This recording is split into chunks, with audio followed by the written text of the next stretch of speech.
Detox, mantendo a alma limpa em um mundo contaminado. É sobre isso que nós temos conversado e temos aprendido a partir da palavra de Deus nas últimas semanas, e vamos até o final do mês de março, aprendendo sobre isso. No ano da santificação, na IBG, Santidade mais Ação, a primeira série de mensagens que Deus traz para o nosso coração, e que eu quero dividir e compartilhar com você, é justamente sobre isso, sobre manter a alma limpa em um mundo contaminado. Isso tem tudo a ver com santificação. E hoje eu quero compartilhar o seu coração sobre doenças que muitas vezes espirituais, doenças espirituais, toxinas espirituais, que muitas vezes não são tratadas, não são saradas, não são eliminadas, simplesmente porque estão escondidas, são ocultas. Muitas vezes, e você já deve ter visto gente assim, que sabe que tem algo que não vai muito bem no seu organismo, no seu corpo, no seu metabolismo, mas acaba escondendo isso. Esconde das pessoas, não gosta de compartilhar, prefere sofrer sozinho. Gente que muitas vezes tenta esconder de si mesmo, tenta se enganar e dizendo, não, no fundo, isso não vai dar tanto problema, no final eu resolvo, com o tempo vai passar, com o tempo, quem sabe não melhora. Na vida espiritual, ou na área espiritual da nossa vida, acontece a mesma coisa. Geralmente doenças que não são tratadas, o que acontece com elas, doenças físicas?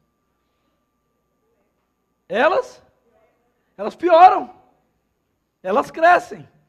Se você tem algo que começa muito pequeno, a pressão começa a dar uma osciladinha para cima, geralmente é para cima, né? Para baixo é mais difícil. Se você não cuida e não faz nada, qual é a tendência? O que vai acontecer? Ela vai disparar. Você descobre, de repente, você tem um cisto ali, alguma coisa diferente. Você diz, não deve ser nada, não vou cuidar. Pode até ser que não seja nada. Mas a probabilidade maior, se você não cuidar, é que aconteça o quê? Que esse cisto cresça, se desenvolva. E talvez, quando você for tentar tratar, se houver cura, o processo seja muito desgastante. O problema não é quando nós não sabemos, o problema é quando a gente sabe e não faz nada. É quando a gente percebe alguns sintomas e não faz nada. Na vida espiritual acontece do mesmo jeito. Com o pecado que contamina a nossa alma, acontece do mesmo jeito. Geralmente o nosso pecado ele cresce como uma bola de neve em uma avalanche de engano. Começa só com um cistozinho, uma dorzinha, um desconfortozinho, uma tonturazinha, tudozinho, né? O zinho está aí, né? Tudozinho. A culpa é do zinho, nem sei se o zinho está aí hoje. Mas enfim, começa com algo pequeno, com algo que parece não ter muito problema e a gente não cuida. E aquilo vai crescendo. Sabe por quê? Porque na grande maioria das vezes, a primeira reação quando a gente fala de pecado, a primeira reação quando se comete um pecado, da maioria das pessoas, é tentar encobrir esse pecado. É tentar ocultar esse pecado.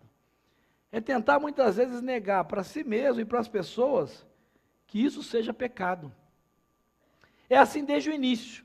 Você lembra da história de Adão e Eva, lá no jardim? Quando eles pecaram, qual foi a primeira coisa que eles fizeram? Eles saíram correndo para pedir perdão a Deus, não? Eles se esconderam. E o que é pior, né? Mentiram, tentaram encobrir a própria desobediência, não assumiram responsabilidade. Quando Deus confrontou, não, foi a mulher. A mulher disse, não, foi a serpente. Eles tentaram ocultar esse pecado. Sabe, eu não tenho a menor dúvida, segundo o que dizem as Escrituras, e a experiência mostra, que a maioria de nós, a maioria das pessoas, acaba ampliando o próprio fracasso quando tenta ocultar o seu pecado.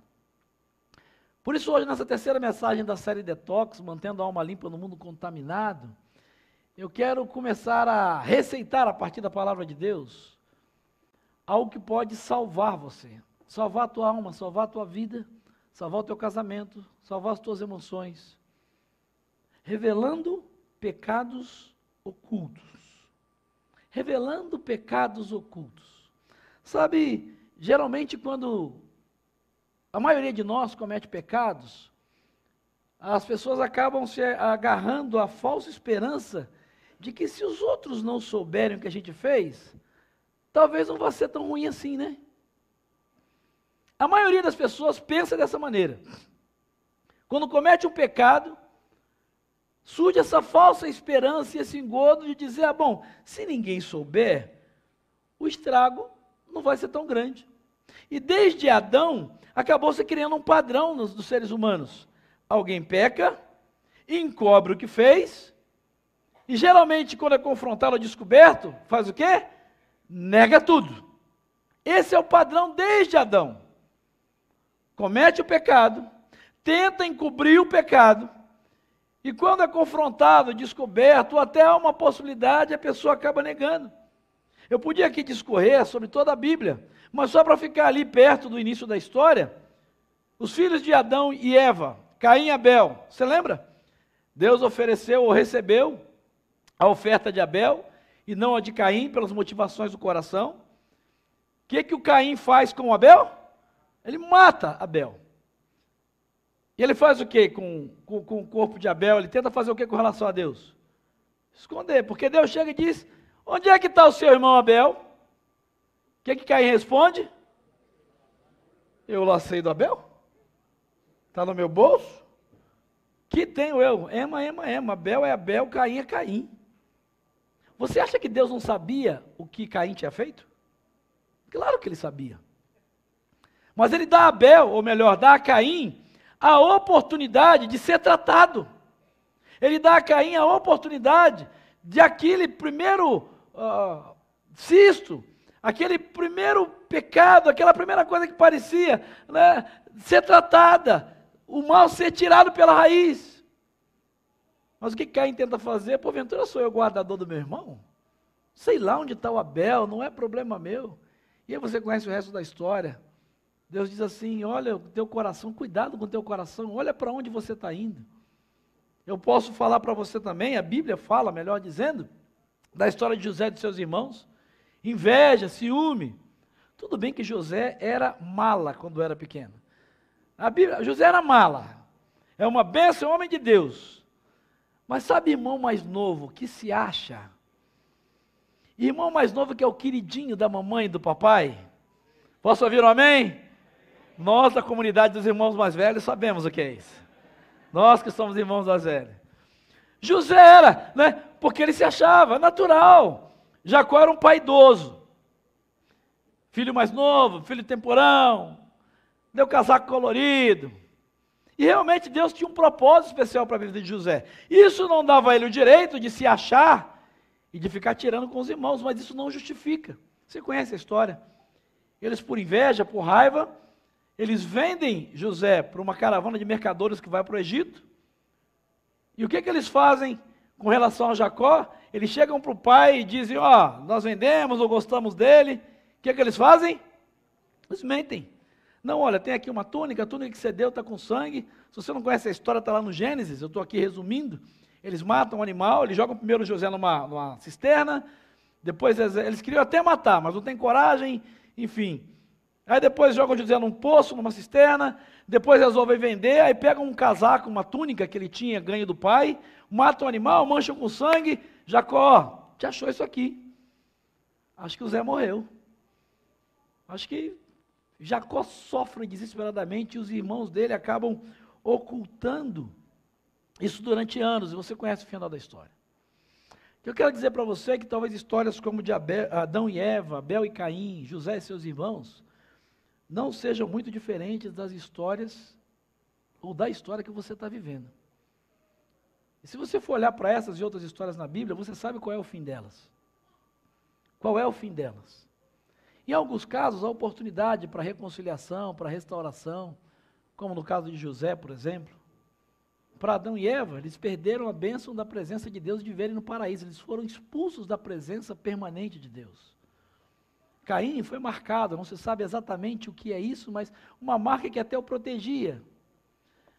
Mas nem sempre é assim. Por isso, nessa noite, eu quero, a partir da palavra de Deus, dar a você um detox. Se você não está entendendo o que eu estou dizendo, você precisa ouvir a primeira e a segunda mensagem, que já estão disponíveis aí no nosso canal do YouTube, @IBGOficial. Algo que possa desintoxicar a sua alma, talvez disso que pareça tão pequeno, ou que talvez já até cresceu, mas você continua escondendo. Abra sua Bíblia, por favor, em Provérbios, capítulo 28, versículo 13. Provérbios, capítulo 28, versículo de número 13. Essa é uma palavra interessante, é um texto muito interessante, que a Bíblia traz para nós, é um provérbio muito interessante.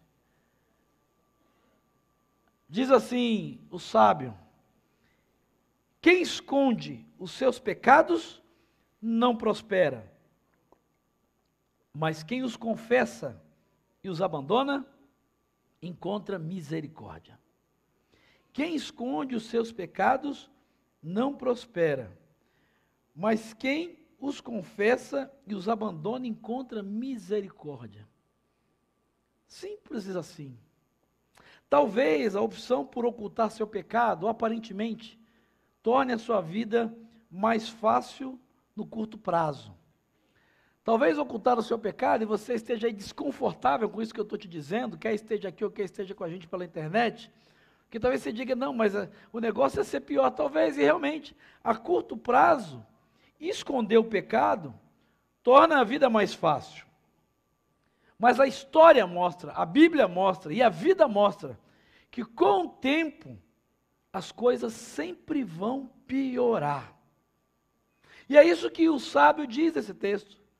Por quê? Porque quem esconde os próprios pecados, o que ele está dizendo, não pode receber as bênçãos de Deus. Simples assim. Porque prosperar não é ficar rico. Prosperar não é ter bens.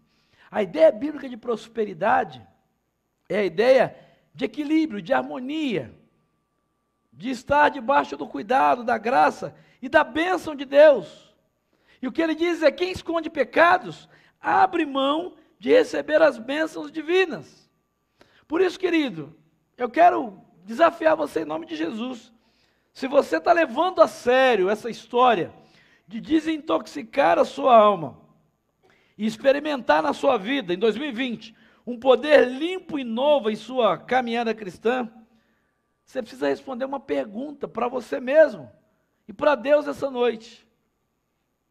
O que você tem ocultado até de você mesmo, que você precisa começar a encarar e apresentar a Deus? O que é que você tem ocultado, talvez tentado ocultar até de você mesmo, e que nessa noite você precisa encarar e apresentar a Deus? Talvez você esteja aqui e o seu pecado oculto seja um vício secreto, que você carrega há anos. Talvez pornografia, que você vê há anos e é escravo dela na internet. Talvez seja gula. Você come desenfreadamente, esconde isso das pessoas. Come escondido, não pode, fora de casa, você faz uma aparência, mas você é um glutão compulsivo. Talvez você esteja alguém que esteja se mutilando mesmo fisicamente, esconde as cicatrizes, tenta esconder isso das pessoas, você está se machucando. Talvez seja o consumismo. Você é um comprador inveterado para tentar amortecer as doenças da tua alma, e você é escravo do consumo. Talvez você seja viciado em jogos. Talvez o seu pecado oculto seja o vício por jogos, sejam quais eles forem, que escravizam você. Talvez o seu pecado oculto seja a incoerência. No sábado você vai para a balada, toma todas, faz de tudo, fica com todos e com todas. E no domingo você vem adorar a Deus dizendo que levanta mãos santas para Ele. Talvez o seu pecado oculto esteja no seu namoro, que há muito tempo já passou dos limites e está beirando a irresponsabilidade, insanidade e loucura de botar um outro ser no mundo sem qualquer responsabilidade. Talvez aquilo que você esconde no seu coração e na sua vida seja o fato de estar roubando o seu patrão. Talvez o que você esconde seja os seus sentimentos para quem você ama. Você mente, você diz uma coisa, mas não é o que você sente de verdade. Talvez o seu pecado oculto seja a sua idolatria, elogios ou bens materiais. Você tenta transparecer, mas você vive obcecado por elogios, por aplausos, ou por ter bens, ter coisas. Talvez seu pecado oculto seja a fofoca, a maledicência. Aparentemente você é extremamente simpático, mas você não consegue ficar sem falar mal, sem acusar, sem... Sabe, seja qual for o seu pecado oculto, seja qual for o seu pecado oculto nessa noite, você tem uma escolha para fazer. E eu quero dizer para você, em nome de Jesus, uma escolha que você pode fazer nessa noite, que tem potencial para transformar a sua vida, para essa vida e para toda a eternidade. Você tem uma escolha a fazer. O caminho largo e espaçoso de ocultar ou a estrada apertada e estreita da confissão que conduz à vida. Você pode escolher continuar nesse caminho largo e espaçoso de ocultar o seu pecado. Mas o próprio Jesus disse que na vida todo caminho e escolha larga e espaçosa, o fim dela conduz à morte. Larga é a porta, espaçoso é o caminho que conduz à perdição. E muitos estão indo por ela, porque aparentemente é o mais fácil. Mas Jesus diz, apertada é a porta, estreito é o caminho que conduz à vida.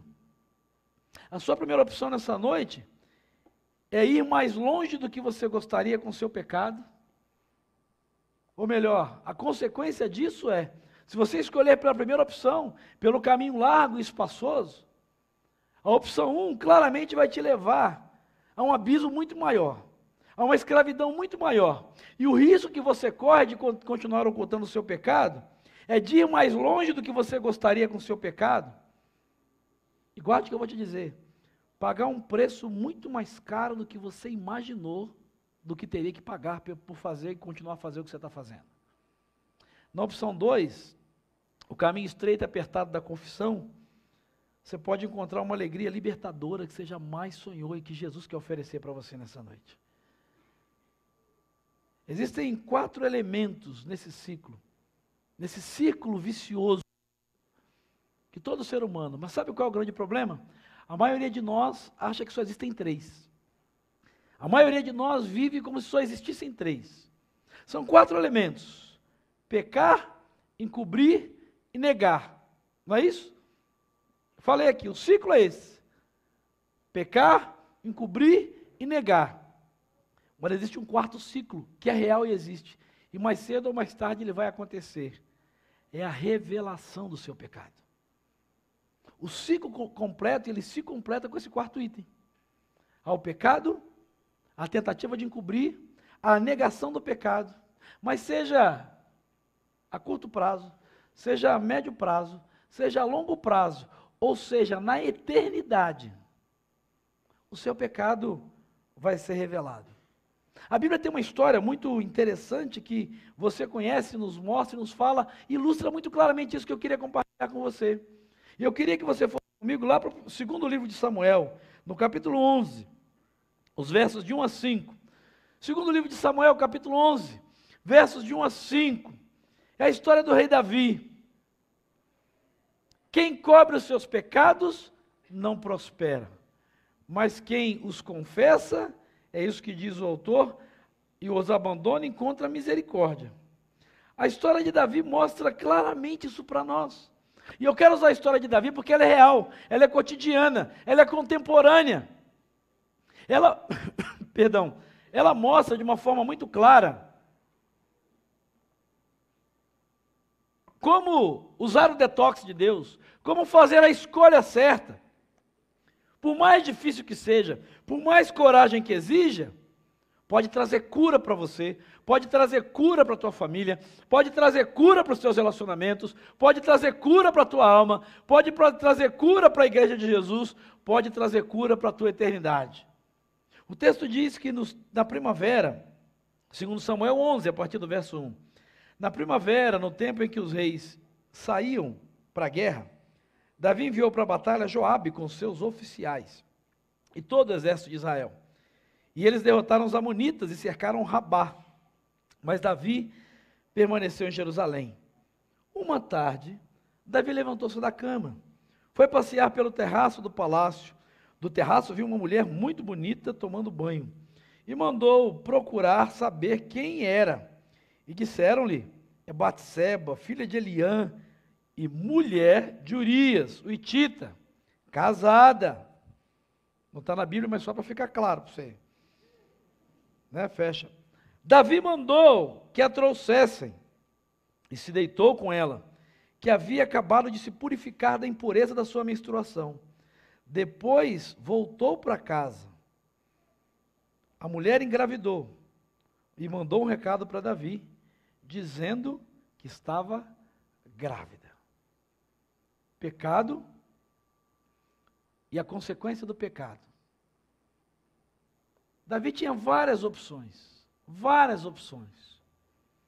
Mas é interessante, e aqui eu quero chamar a sua atenção para uma coisa muito importante que tem a ver com pecados ocultos.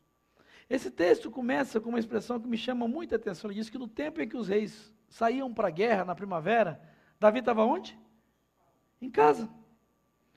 Deixa eu dizer para você um princípio que pode te ajudar a evitar pecados ocultos ou enfrentá-los e te ajudar. Estar no lugar errado nunca vai te ajudar a fazer a coisa certa. Guarda isso no seu coração. Davi era rei de Israel. E na primavera, lugar de rei durante as batalhas era na frente do exército, liderando o exército. Mas Davi estava no lugar errado. Estar no lugar errado nunca te ajuda a fazer a coisa certa. Você cria possibilidades para o seu pecado. Você cria um ambiente para o seu pecado. Davi sabia aonde ele deveria estar e que aquele lugar onde ele estava o colocaria numa situação de risco. Até porque, segundo os estudiosos, e eu particularmente acredito nisso, aquela não foi a primeira vez que Davi teria visto Batseba tomando banho nua naquele terraço. Não foi uma coincidência. Muito provavelmente não foi um golpe de sorte ou de azar. Mas aquilo já era algo, de certa forma, planejado. E Davi sabia que naquele momento, todos os soldados, todos os homens, toda a turma que estava mais perto dele estava no campo de batalha. O risco diminuiria dele ser pego.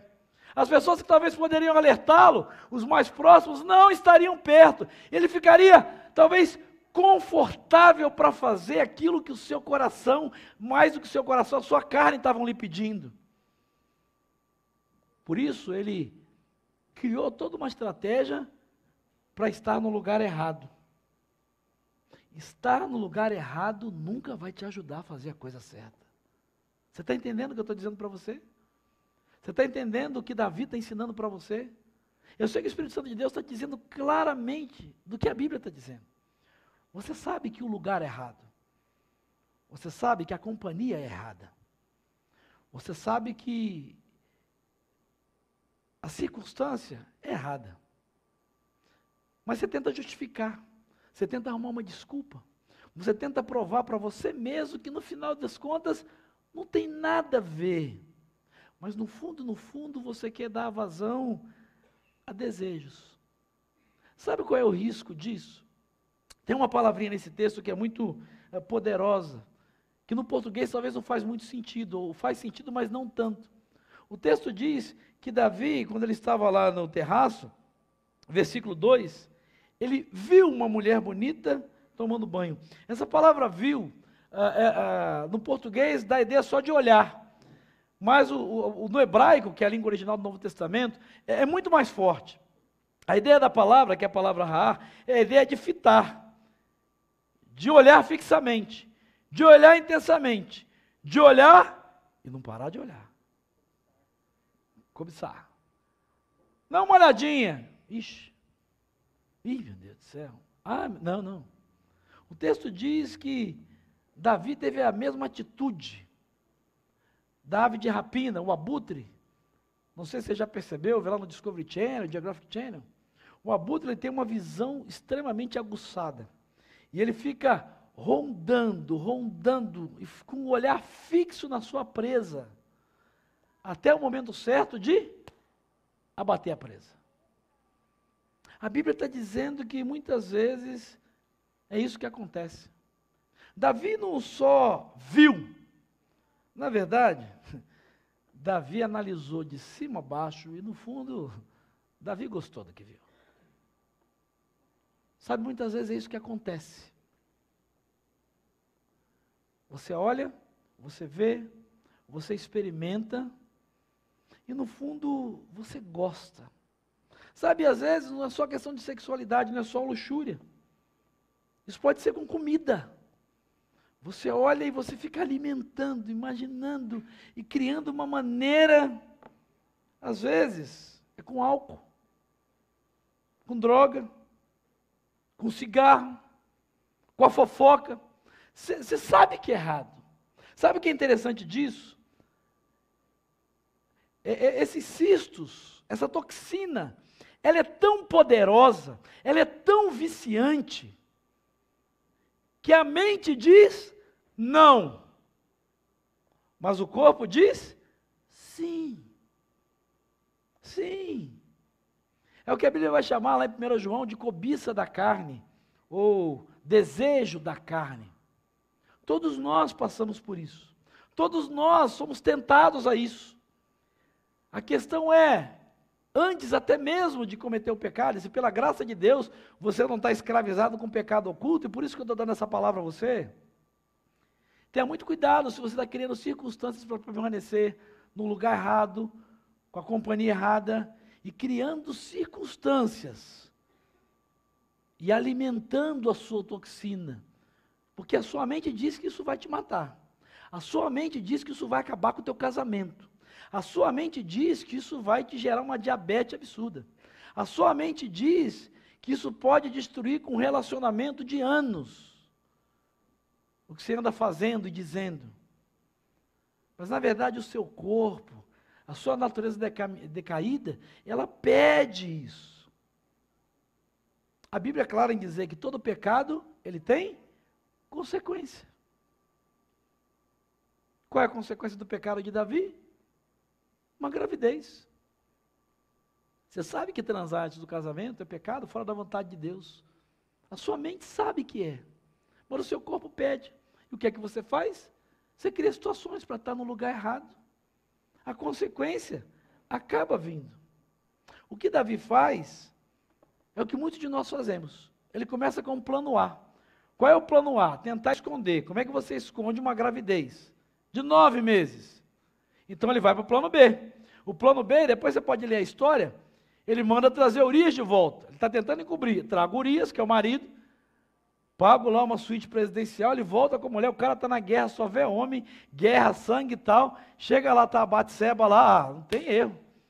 Esse cara vai para a galera, 9 meses depois, é só fazer a conta, a criança nasce.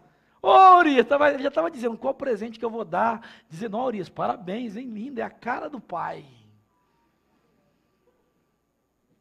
Foi isso que o Davi maquinou. Porque Urias deixa eu dizer para você, não era um desconhecido. Depois você olha o texto, Urias era um cara de confiança. Era um comandante, era um cara próximo. Urias é íntegro. Urias é um cara leal. E quando ele volta, ele não consegue se deitar com a sua esposa e diz, não é justo com todo mundo que está sofrendo. Olha a integridade, olha a diferença. E o texto diz que ele dorme na escada. Ele não vai para não deixar a menor dúvida que não tinha acontecido nada. Deixa eu dizer para você, não é porque Urias não gostasse, não. É porque ele era íntegro. É porque ele provavelmente usava esse detox, ele dizia assim, não posso, não é justo. Ele não ia cometer pecado algum. Então o que Davi faz? Ele vai para o plano C. Vamos dar os birinais de Urias, enche a cara do Urias, bêbado, ele não vai saber nem quem é. Eu encho a cara dele, álcool, boto ele na versão flex, encho ele de etanol, dou a partida e mando ele para Batseba. Aí é só cantar a música da vitória. O texto diz que mesmo embriagado, você me entende, né, alegoria?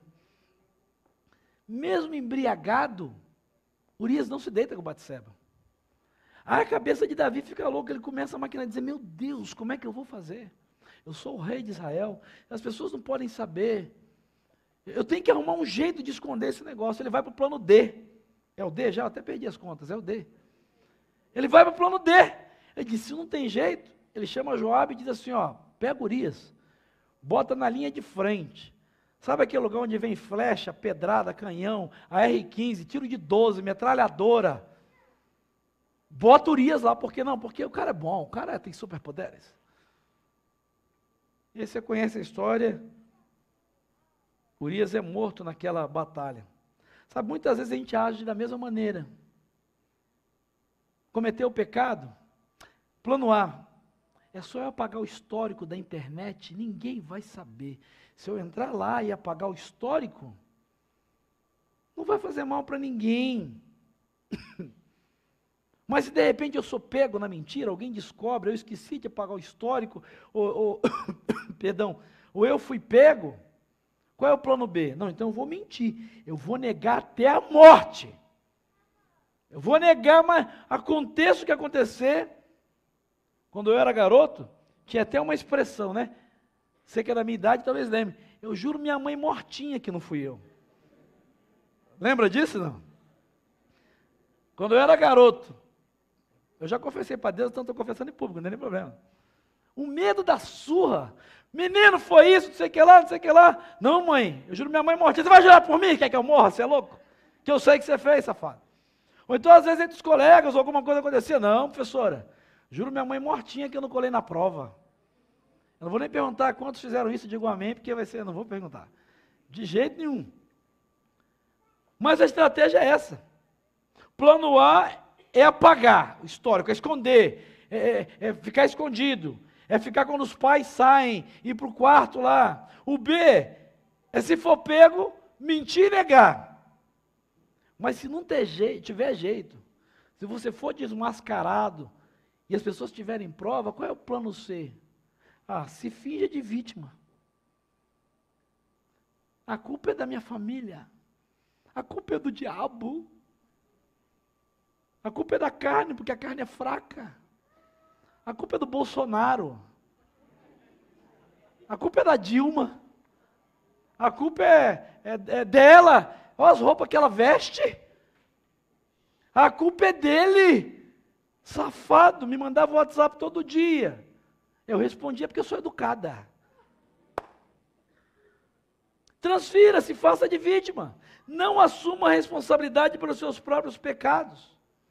Deixa eu dizer para você, que talvez está vivendo essa estratégia diabólica e acha que isso dá certo. Tem um problema só nessa estratégia, de ocultar, se for pego, mentir e negar, e se não tiver jeito, se for desmascarado, se fazer de vítima. Só tem um problema. Por mais que você se esforce, você nunca vai esconder nada de Jesus. Por mais que você se esforce, nada do que você fizer vai estar oculto ou vai ser oculto a Deus. Mas mais do que isso, por não estar oculto a Ele, Ele disse que um dia isso vai vir à tona. Se você não acredita, depois você lê Lucas capítulo 8, versículo 17. Na verdade, eu vou ler para você não achar que... Porque não há nada oculto que não venha a ser revelado. Não há nada escondido que não venha a ser conhecido e trazido à luz. Ô pastor, você está rogando praga? Não. Não estou rogando praga não, querido. Estou só citando a Bíblia. Não há nada oculto que não venha a ser revelado. Não há nada escondido que não venha a ser trazido à luz. Deixa eu dizer uma coisa para você, meu irmão, minha irmã, querido e querida que está aqui. Você não pode se esconder para sempre. Você não vai conseguir se esconder para sempre. Daqui a pouco tempo, daqui a muito tempo, talvez no final da sua vida, ou na pior das possibilidades, porque aí não vai ter tempo para arrependimento, diante de Deus, no dia final, vai ser revelado. Não tem jeito. É por isso que eu quero chamar a sua atenção. Davi é um camarada que faz isso, o que você pensaria dele? Se eu te contasse essa história de alguém que fez isso, você ia dizer, nossa, que safado, que sem vergonha, que canalha. Isso não é crente de jeito nenhum, não. Isso não vale nada. Um homem desse merece morrer. É engraçado que o próprio Davi disse isso. Depois você pode ler, está no segundo livro de Samuel mesmo, lá no capítulo 12, versículos 5 a 6. O profeta vem, confronta o Davi, conta uma historinha que ilustra o que ele fez. Ele diz, não, o camarada desse deve morrer e pagar 4 vezes, não merece. Se você pensou assim de Davi, ele mesmo pensava isso dele, desde que não fosse ele. Agora eu quero chamar a sua atenção, porque esse camarada que merece morrer, Deus diz, e dá um título a ele. Deus diz que esse homem, Davi, é um homem segundo o seu coração. Como é que alguém que faz isso pode ser tratado como um homem segundo o coração de Deus pelo próprio Deus?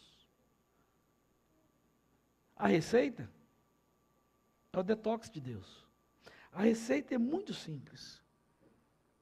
Quando Davi é confrontado por Natã, segundo o livro de Samuel, no capítulo 12, versos 5 e 6, Davi não se justifica, ele ocultou, ele ocultou. Ele tentou maquiar, ele tentou maquiar. Ele tentou esconder, ele tentou esconder. Mas ele, quando foi confrontado por Deus através do profeta, como você está sendo confrontado pelo Senhor, através da minha vida, e principalmente pela palavra de Deus nessa noite, a primeira coisa que Davi faz é confessar. Ele não diz, veja bem, não foi bem assim, não, isso é fofoca do povo. Ele não diz, se você fosse casado com Mical, você ia ver o que era bom. Você não sabe a pressão, não, de ser rei de Israel. A primeira coisa que Davi faz é usar o detox de Deus. É usar o antídoto imediato, ele confessa, ele diz, eu pequei contra o Senhor. Eu pequei. Qual é o detox de Deus? Primeiro, confesse para Deus. Confesse para Deus. Nós já conversamos sobre isso há 2 semanas atrás, ou há 1 semana atrás. 1 João capítulo 1, versículo 9. Se confessarmos os nossos pecados, Ele é fiel e justo, para perdoar os nossos pecados e nos purificar de toda injustiça. Você lembra o significado da palavra confessar? Que eu compartilhei aqui? Confessar é mais do que falar. Confessar é o quê? Homologar. É concordar com o que Deus está dizendo. Não é só fazer catarse, se liberar, ter a consciência mais leve. É dizer, Deus, isso é pecado, isso aqui é pecado. Isso aqui que o Senhor está dizendo. Sabe, você precisa confessar para Deus, até porque Ele sabe. Mas Ele só vai poder cuidar de você e perdoar você se você confessar. Por isso é que tem uma condicional. Se confessarmos, Ele pode perdoar e purificar. Confessar é concordar. Mas deixa eu dizer para você, sabe por que muita gente não confessa o seu pecado e tem pecados ocultos? Porque não se arrepende deles.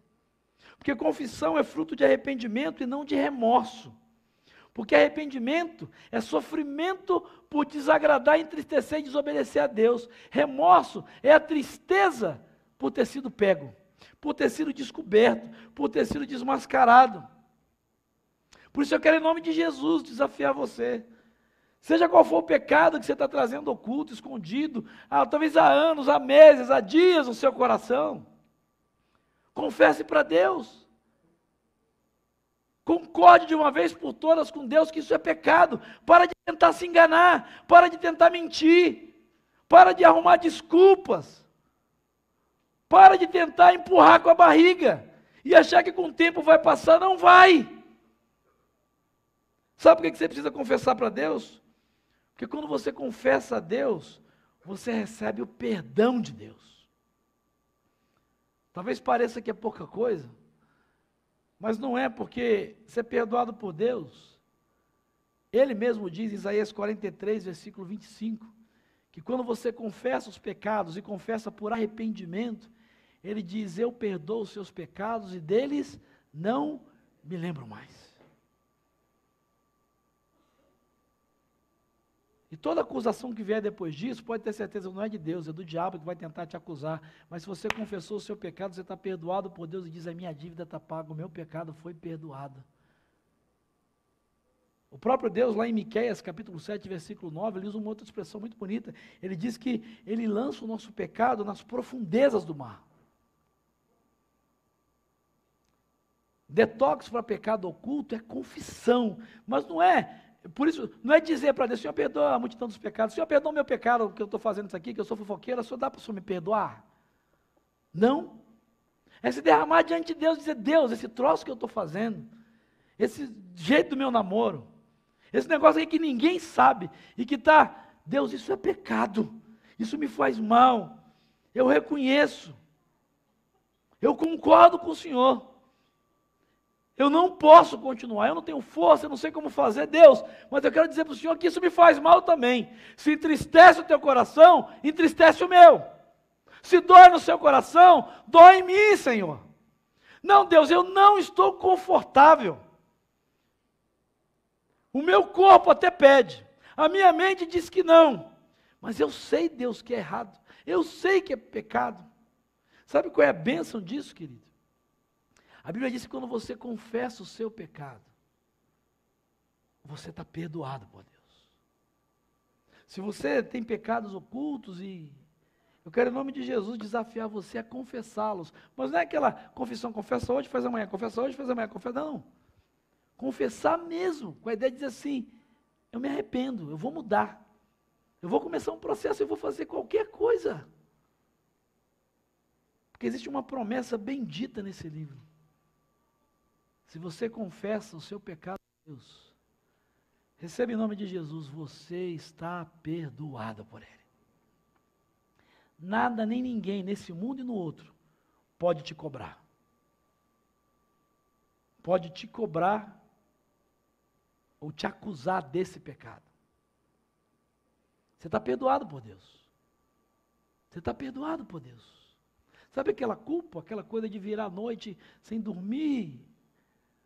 A Bíblia diz que Deus, Ele se esquece, Ele lança para longe. Talvez você diga, opa, então tá bom, é só confessar para Deus. Deixa eu dizer para você, essa é a parte fácil, essa é a parte mais fácil, porque para ser tratado por Deus e ser sarado de pecados ocultos, você precisa confessar para Deus, mas você precisa confessar para as pessoas. E aqui, queridos, está o grande problema, o grande desafio, de muita gente adoecida espiritualmente, sendo carcomida por esse câncer espiritual chamado pecado, a ponto de perder o casamento, a ponto de perder os filhos, a ponto de perder a vida, num acidente de trânsito alcoolizado e bêbado, numa overdose, a ponto de perder o futuro numa gravidez prematura, a ponto de perder uma amizade de décadas, por uma fofoca, por uma maledicência, porque confessa e está até arrependida para Deus, mas não pede ajuda. Sabe por quê? A gente confessa a Deus em busca de perdão, mas a Bíblia diz que a gente precisa confessar as pessoas em busca de cura, porque Deus perdoa, mas Ele usa pessoas e relacionamentos horizontais para liberar cura para pecados ocultos e carcomidos que estão destruindo a tua alma e as tuas emoções. Aonde está isso? Na Bíblia. 1 João 9 diz que se nós confessarmos os nossos pecados a Deus, Ele é fiel e justo para perdoar e purificar. E aí o Tiago, no capítulo 5, versículo 16, ele dá o conselho, confessem os vossos pecados uns aos outros, para que vocês sejam sarados. Esse é o detox de Deus. Talvez você esteja aqui nessa noite, e traga pecados que estão aí, carcomendo a sua alma, a sua mente, as suas emoções, a sua sexualidade, o seu físico, que você confessou para Deus, você está arrependido e arrependida sim, você entende que isso é pecado, mas deixa eu dizer para você em nome de Jesus, enquanto não houver confissão para as pessoas, você não vai ser curado. Ah, pastor, então eu tenho que confessar tudo para todo mundo? No final do culto você vai fazer um apelo e mandar fazer fila aqui no microfone para dizer, eu quero dizer, é isso não? Alguém aceitaria um apelo como esse aqui, amém não? Misericórdia, misericórdia, peraí. Já pensou se pudesse colocar um chipzinho na sua mente? De tudo que você pensou do começo do ano até agora, e durante a celebração colocar o chip e exibir aqui, tudo que você pensou esse ano, está repreendido, em nome de Jesus, né? Não é disso que a Bíblia está falando. Não é disso. Pode ficar, respira. Não é disso que a Bíblia está falando. Não é disso. Antes que eu vou fechar a Bíblia e dizer, está amarrado, não vou, esse negócio, eu vou morrer com esse troço, mas não vou dizer, está louco. Porque tem igreja que faz isso, infelizmente, né? Infelizmente tem igreja que interpreta a Bíblia errado. Expõe a pessoa, você tem que ir lá na frente, dizer para todo mundo que você ficou grávida. Não, não é isso que a Bíblia está dizendo. Confissão não é expor, não é ridicularizar. Não, não, não, não, não, não. O que a Bíblia diz, confessem os seus pecados uns aos outros para que sejam curados. Ele está primeiro nos incentivando e dizendo, você não precisa confessar tudo para todo mundo. Agora, para de se esconder atrás da mentira que você não fala porque você está protegendo as pessoas. Não, eu não falo porque eu estou protegendo a minha esposa, o meu marido. Eu estou protegendo os meus amigos. Eu estou protegendo a igreja, por isso que eu não falo. Eu só não falo porque eu não quero magoar ninguém. Isso é uma mentira diabólica. A Bíblia diz que no detox de Deus você precisa confessar para Deus para receber perdão. Você precisa confessar para as pessoas para receber cura. Mas quem são essas pessoas? Essencialmente 2 tipos de pessoas você precisa confessar. Primeiro, quem foi afetado pelo seu pecado. Por isso que essa é a parte mais difícil. É preciso ter coragem. É preciso ter coragem, inclusive, para arcar com as consequências disso. E contar com a graça e com a misericórdia de Deus, para talvez liberar perdão no coração de uma esposa, de um marido traído. De um pai ou uma mãe que deram e confiaram em você a vida toda e você não honrou essa confiança. De um amigo de anos que dedicou a vida e contou tudo para você e você não honrou essa confiança e espalhou para todo mundo ou para outras pessoas. É preciso ter coragem de correr riscos e arcar com as consequências, mas não tem outra maneira de receber cura. Se você, em primeiro lugar, não pede a Deus o discernimento para confessar para quem de alguma forma foi afetado pelo seu pecado. E aí é um processo bem complexo, não tem que chegar lá hoje e dizer, é um processo, você tem que pedir a Deus sabedoria, discernimento. Como? E aí entra o segundo tipo de pessoas que você precisa confessar, para gente que possa te ajudar na sua cura. Pessoas maduras espiritualmente, pessoas humanas, que não se julguem perfeitas, santarronas, mas gente de carne e osso, que sabe que é pecadora, mas que tem vivido uma caminhada, dependendo da graça e misericórdia de Deus, quem sabe até gente que viveu um processo desse, gente madura na fé, um líder seu, um irmão experiente na vida com Deus e na vida, que possa te orientar, que possa te aconselhar, que possa te mentorear na sua caminhada. Sabe por que isso é importante, queridos? Sabe por que não tem como fugir? E essa talvez seja uma das mensagens mais pesadas dessa série. É porque se você não usar o detox de Deus, de confessar as pessoas, ou melhor, confessar a Deus para receber perdão, e confessar as pessoas para receber cura, o seu pecado, qualquer coisa diferente disso, vai tornar o seu pecado habitual. Você vai se acostumar com o pecado, vai se acostumar com o arrependimento e vai se acostumar em pedir perdão a Deus. Mas no fundo, esse pequeno sintoma, esse cisto, ele tem um risco potencial de crescer, se tornar um câncer. E no momento que for revelado, você é tarde demais. Você é tarde demais. E o estrago ser muito, muito maior. A história de Davi, para mim, é impactante, porque apesar de tudo que ele fez, adultério, omissão, manipulação, homicídio, ele sofreu as consequências disso, ele confessou o seu pecado, ele disse, eu sou o rei de Israel, mas eu pequei contra o Senhor. E como ele confessou às pessoas, ele foi exposto como rei, ele era o rei, o pecado dele ofendeu a toda a nação de Israel.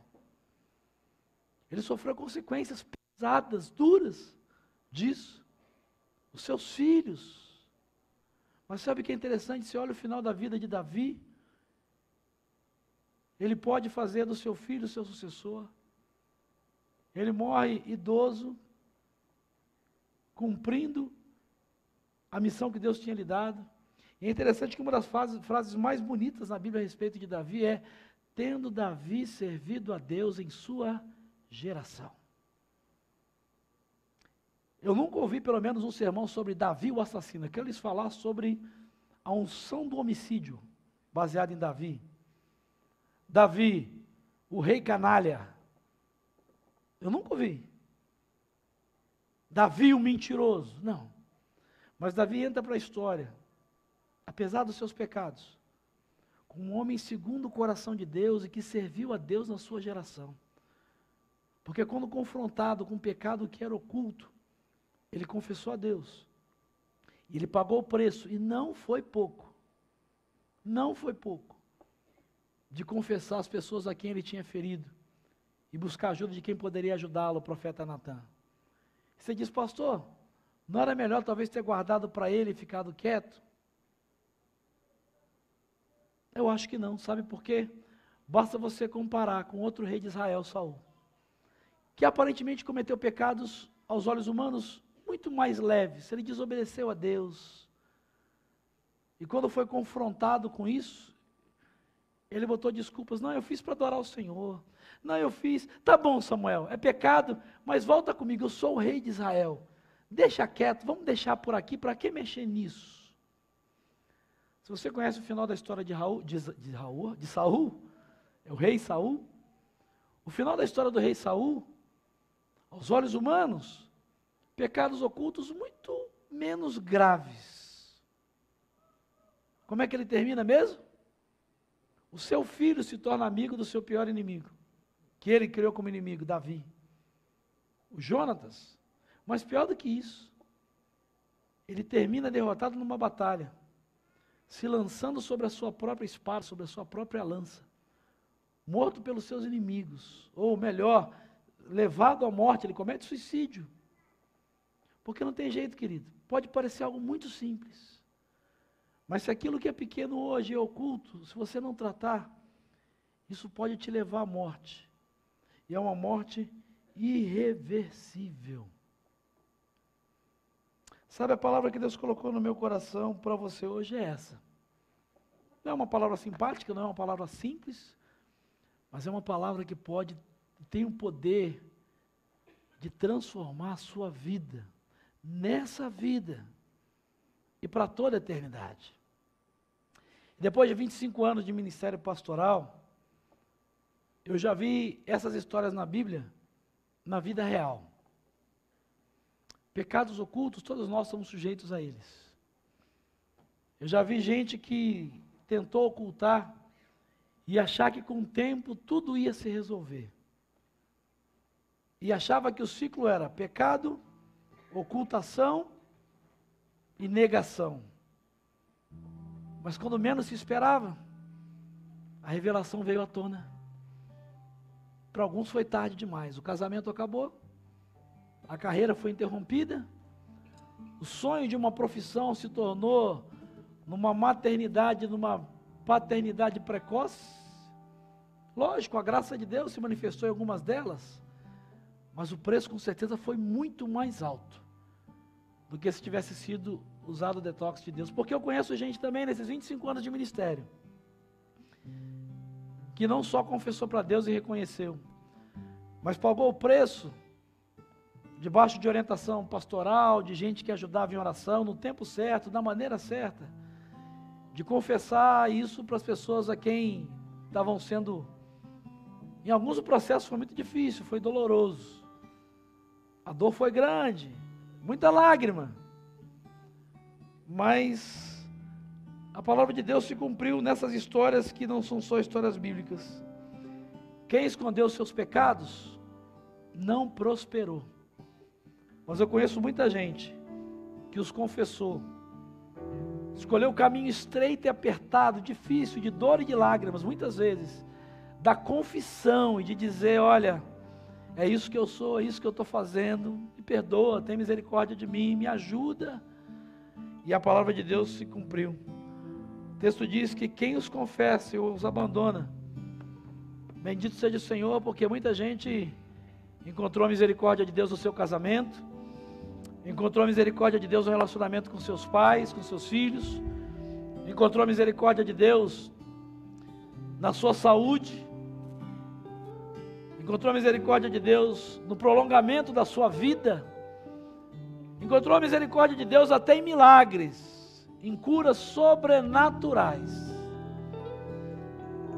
Porque a Bíblia diz que você tem duas opções: ou você continua a se satisfazer com essa solução de curto prazo,